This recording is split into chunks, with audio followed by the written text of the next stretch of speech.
Here is a question. Read it carefully and think about the answer. Let us solve it step by step. Let us begin solving this step by step. Aspirin, acetylsalicylic acid, is 2-acetyloxy-benzoic acid.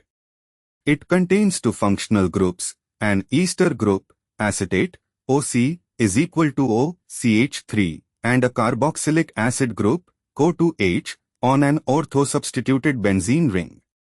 This corresponds to structure A. Moving on to the next step.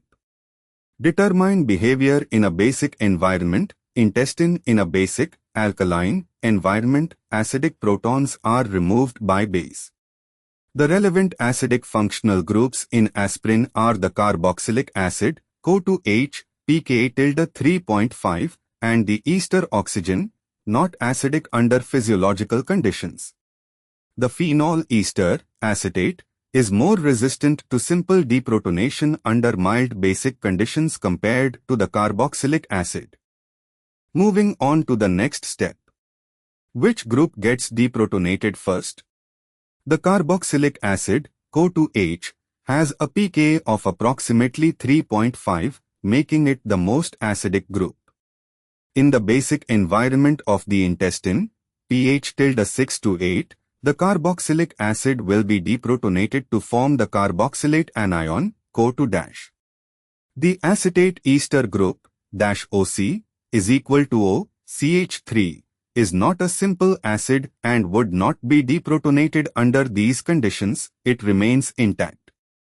And for the final step, A shows OC is equal to O, CH3 and CO2H. This is the neutral, protonated form present in acidic stomach, not the intestine.